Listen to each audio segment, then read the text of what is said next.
Bonjour Julia Mikowski, merci d'être avec nous. Vous êtes l'avocate de Madame Josso, vous êtes la bienvenue. Damien Fleureau pour le service politique de TF1 et LCI. Damien, bonjour. Et Guillaume Chess pour le service police-justice de TF1 et d'LCI. Bienvenue à vous. Elle a témoigné, votre cliente, hier soir. Elle était chez nos confrères de France 5. Elle a raconté ce qu'il s'est passé. On va peut-être écouter un extrait de ce qu'elle a dit et puis on en parle ensuite. Moi, j'ai juste eu l'instinct de survie nécessaire et la force nécessaire, et je peux vous dire, j'ai cru mourir. D'abord, j'ai cru mourir d'une crise cardiaque. J'ai cru mourir parce que je pensais qu'il allait abuser de moi, parce que dans l'ascenseur, je ne tenais plus debout. Ce qui s'est passé, maître, en fait, c'est que elle a vu, elle a senti qu'elle avait été droguée et elle a réussi à partir à temps, c'est ça ? Oui, elle a mobilisé des forces intellectuelles et physiques monumentales pour sortir in extremis de ce guet-apens. Elle s'est sentie très mal, elle a été prise d'un malaise très profond, la tachycardie, difficulté à respirer, des sueurs, des nausées qui ne passaient pas. Elle a mangé, elle s'est dit que c'était peut-être à cause de la coupe de champagne à jeun, mais ça n'allait pas mieux.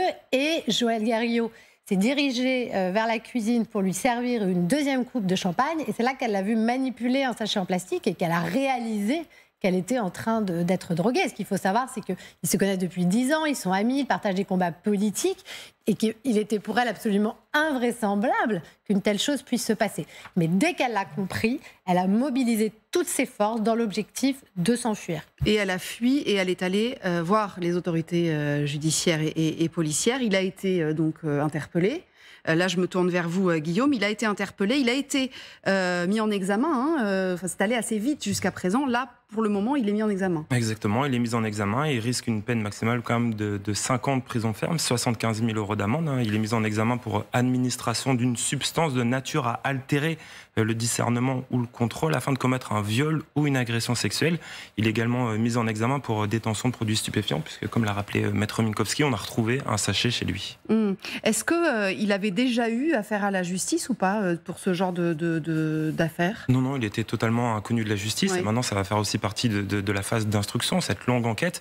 Le juge d'instruction va peut-être chercher s'il y a des victimes précédentes, en tout cas analyser tout le passé du sénateur. Votre cliente, maître, elle avait, vous disiez tout à l'heure, ils étaient amis depuis longtemps, elle n'avait jamais soupçonné quoi que ce soit ou vu quoi que ce soit qui aurait pu lui mettre la puce à l'oreille auparavant ?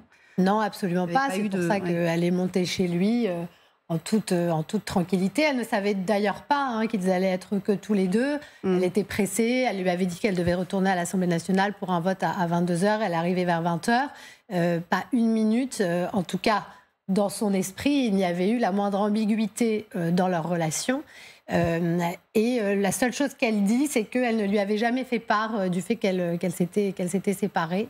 Elle estimait qu'il fallait quand même mettre une barrière, mais rien de plus. Rien de plus. Et depuis, il y a eu des contacts entre les deux ? Alors non, ils se sont vus lors de la confrontation. Monsieur Guerriau a essayé de l'appeler à quelques reprises le lendemain, mais les policiers lui ont déconseillé de décrocher. Il ne lui a en tout cas pas laissé de message permettant de penser qu'il aurait voulu la dissuader à quoi que ce soit. Et comment va-t-elle ? Parce que hier, elle racontait sur le plateau qu'elle était en stress post-traumatique. C'était extrêmement compliqué de s'en remettre, de réaliser déjà. Exactement. Alors moi, je ne suis pas médecin, mais j'ai quand même l'habitude de recevoir des plaignantes, des victimes dans un temps assez proche des faits. Ça y ressemble, c'est certain. Je crois qu'elle se sent surtout dans une grande vulnérabilité. D'abord physique. Moi, je vois par rapport à la première fois où je l'ai vue, qui était donc jeudi en fin de journée, et quand je l'ai revue hier, quand je l'ai accompagnée au plateau de C'est à vous, j'ai vu que déjà physiquement elle se remettait. Donc manifestement, elle avait une atteinte. Et je pense qu'elle était encore sous les effets secondaires de la drogue. On parle quand même de MDMA, c'est-à-dire de l'ecstasy en poudre. C'est une drogue dure. Ma cliente n'a jamais touché à la drogue de sa vie. Donc il fallait qu'elle se remette physiquement. Et psychologiquement, je crois qu'elle s'inquiète en fait pour l'avenir. C'est manifestement une femme forte, déterminée. Elle l'a montré sur le plateau. Elle allait prendre la parole si vite. C'est quand même la démonstration d'un vrai courage. Déjà, aller porter plainte si vite, parce que ça permet de faire une prise de sang, ça permet de détecter la drogue, etc. Il y a déjà ça qui est très important. Et sur le plateau, hier, elle dit effectivement, elle est allée donc à l'hôpital Lariboisière à Paris, et elle pose la question au médecin ou à l'infirmière, qui lui dit « Mais madame, des cas comme les vôtres, on en a tous les jours ». Oui, et ça, je pense que c'est vraiment l'enseignement de cette affaire. Ouais. C'est-à-dire le mouvement MeToo. Moi aussi, c'est ça que ça veut dire. Les effets positifs, selon moi, c'est d'avoir enlevé la honte sur les femmes, la honte, pas que les femmes d'ailleurs, sur les victimes de violences sexuelles, et qu'aujourd'hui, ils savent qu'ils ne sont pas les seuls, que ça arrive à beaucoup d'autres personnes dans tous les milieux. Et c'est aussi pour ça qu'elle a voulu prendre la parole. Voilà, je suis députée, j'ai été victime. Et la leçon de tout ça, c'est qu'il faut se rendre à l'hôpital immédiatement. Il faut aller porter plainte immédiatement. Parce que si on reste dans le parole contre parole, parce que le traumatisme, ça tétanise et qu'il y a beaucoup trop de victimes qui mettent beaucoup de temps à agir. Bien sûr, oui. Et donc il faut, et ça c'est vraiment de la pédagogie, il faut sensibiliser tout le monde. Il faut faire les démarches rapidement, au moins essayer de vous ouvrir à quelqu'un de confiance. Et il faut que dans la population, n'importe qui peut être quelqu'un de confiance demain, vous, moi. Il faut donner ce conseil-là, agir vite. On a la trace de la drogue dans son sang.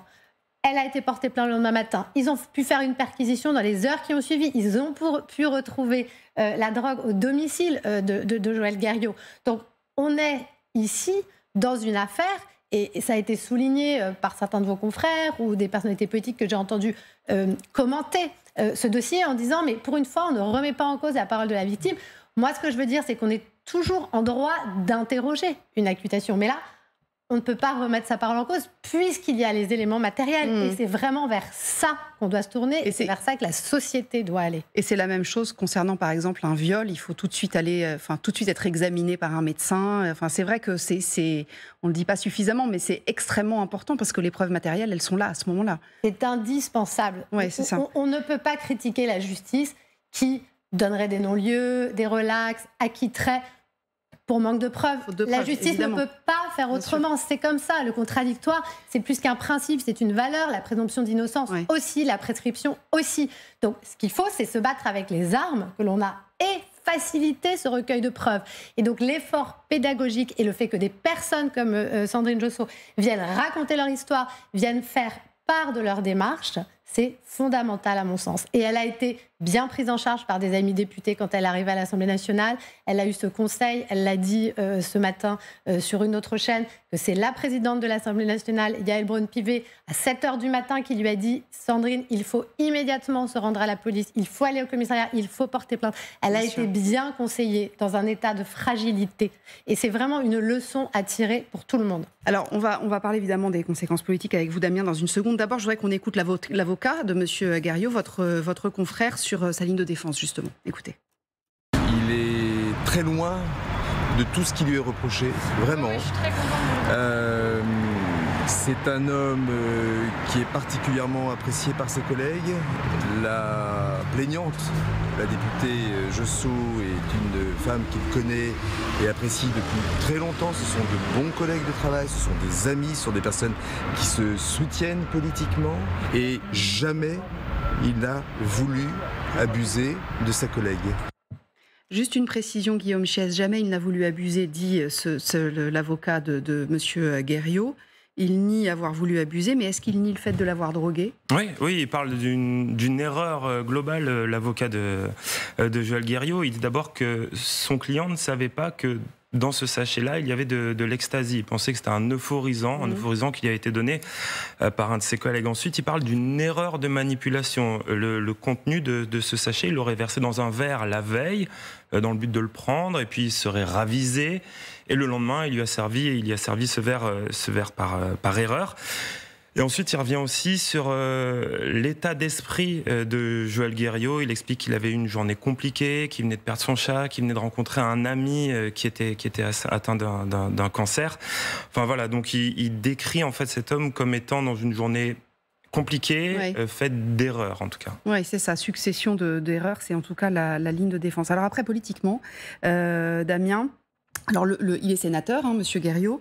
Le président du Sénat, Gérard Larcher, lui a demandé de se mettre en retrait. On peut se poser la question de savoir si il aurait pu, de lui-même, le mettre en retrait. Alors non, en fait, c'est vrai que Joël Guerriau présumé innocent, mais il est mis en examen. Là, voilà, mis en examen et donc assez isolé aujourd'hui au niveau de la classe politique. Son parti, le parti Horizon, le parti d'Édouard Philippe, très tôt, dans les heures qui ont suivi cette affaire, le samedi matin, a choisi de le suspendre et au titre de ses fonctions au sein du Sénat. Il est notamment vice-président de commission des affaires étrangères de la Défense. Eh bien, Gérard Larcher lui demande une mise en retrait. C'est au sénateur de le faire, parce que jusqu'à cette heure, il n'est pas condamné. Donc il n'y a pas d'obligation, mais c'est sur des valeurs que le président de l'Assemblée nationale, du Sénat, Gérard Larcher, se positionne. Et c'est pour cette raison aussi que Joël Guerriau est aujourd'hui très isolé. C'est vrai que personne, enfin je crois quasiment personne dans la classe politique, où je n'ai pas entendu de déclaration, ne remette en cause ou en doute la parole de la députée. Et concernant son immunité parlementaire, elle ne s'applique pas dans ces conditions-là? Non, parce qu'il y a une flagrance. Une enquête de flagrance, c'est ça? Oui, je crois que c'est... et donc, il n'y a pas de... Le principe de l'immunité parlementaire ne s'applique pas dans ce cas-là. Des affaires comme celle-ci, on en a parlé, il y en a beaucoup, évidemment. Vous avez vu, vous travaillez spécifiquement sur ce genre d'affaires, maître? Alors, ce genre d'affaires, vous voulez parler d'affaires de soumission chimique? Soumission chimique, parce que c'est vrai que c'est quelque chose qu'on a découvert il y a peu de temps avec une affaire absolument abominable d'un homme qui avait soumis sa femme pendant des années. Ce sont des mots qu'on ne connaissait pas, enfin un terme qu'on ne connaissait pas, soumission chimique. Or, il semblerait quand même que ce soit assez fréquent. Oui, malheureusement, c'est assez fréquent. Moi, je ne suis pas une spécialiste de cette affaire. Je suis pénaliste. C'est vrai que notre métier suit l'évolution de la société. Donc, je m'occupe aujourd'hui de différentes affaires liées à des violences sexuelles ou des accusations. Et d'ailleurs, du côté des plaignantes, comme parfois du côté des mises en cause. La soumission chimique, j'ai connaissance de l'ouvrage dont vous parlez. Je crois que le titre, c'est « Je ne t'appellerai plus papa » ou quelque chose comme ça, qui est publié qui est publié chez Lattès. En fait, c'est ma maison d'édition. Donc, j'en ai parlé avec mon éditrice depuis la publication il y a 2 ans. Il y a une affaire terrible d'un homme qui droguait sa femme tous les soirs, je résume, parce que je ne connais pas les détails, mais pour la soumettre en fait à des actes sexuels par des tiers qui venaient chez lui. Et ses enfants, qui étaient tous adultes, vivaient à des centaines de kilomètres de là et ont mis du temps à réaliser que leur mère, qui perdait un peu la tête, avait des propos incohérents, était en fait droguée tous les soirs. Alors, au-delà de ces situations extrêmes, ce qui est certain, c'est qu'il y a évidemment la soumission chimique dans les bars, les boîtes de nuit. Il y a des campagnes de prévention qui sont faites. C'est quelque chose, il faut voir, de très courant et dans le monde entier. C'est-à-dire que moi, à titre personnel, j'ai 2 amis dont les filles, une vingtaine d'années, à l'étranger, ont été droguées à leur insu dans un bar. Mais c'est vrai qu'on parle beaucoup moins souvent des cas comme Sandrine Josso, où vous êtes dans l'intimité avec quelqu'un de proximité, oui, c'est ça. Et on vous drogue à votre insu. C'est vraiment pas des moments où vous vous étonnez si on vous apporte une coupe remplie et que vous n'avez pas vu la personne vous servir. Se méfie pas. On se méfie en boîte de nuit, on se méfie pas chez des amis, effectivement. Mais bien sûr. Et il faut reconnaître les premiers effets. C'est ce qu'elle a dit, qu'elle avait trouvé que le champagne avait un goût sucré. Bon, ça l'a étonnée, mais elle ne s'y est pas arrêtée. Et puis rapidement, voilà, ces symptômes et un comportement très étrange de M. Guerriau, qui notamment jouait avec le variateur de lumière. Alors apparemment, des médecins lui ont expliqué que c'est comme un effet de stroboscope, en fait, et que ça active les effets de la drogue, c'est ce que les médecins lui ont expliqué. Et puis ce qui est fou, c'est que le chauffeur de taxi qui l'a pris en charge, qui d'ailleurs était manifestement un homme remarquable, l'a écouté et lui a dit j'ai l'habitude, madame, vous vous rendez compte, parce que ce n'était pas la première fois qu'il avait dans son taxi quelqu'un qui était dans la même situation. Je crois que vous avez été drogué et qu'à l'hôpital, à la Riboisière, ils ont dit à ma cliente, mais vous savez, on a 3 personnes par jour. Oui. Ça, c'est à la Riboisière. Incroyable. Donc il y a un rapport qui a été fait en 2019, il y a des gens qui travaillent dessus, il y a même un hashtag, je crois, ne m'endors pas. Enfin, voilà, c'est quelque chose qui est connu, mais pas assez du grand public, et surtout dans ce contexte-là. Bien sûr. Je reviens sur ce que vous disiez. Il y en a beaucoup, mais en fait, c'est un chiffre qui est largement sous-estimé. En fait, on parle de à peu près 700 cas par an. En tout cas, c'est ce que donne l'ANSM, l'Agence nationale de sécurité du médicament. Mais c'est beaucoup plus parce qu'il faut savoir que certaines victimes ne se rendent pas compte qu'elles ont été droguées. Il y en a d'autres qui sont atteintes d'amnésie parce qu'on parle de GHB, de MDMA, d'ecstasy. Ce sont des drogues qui font perdre la mémoire. Il y a aussi la difficulté ensuite à aller déposer plainte parce que la victime se sent peut-être un peu coupable aussi et a du mal à faire cette démarche.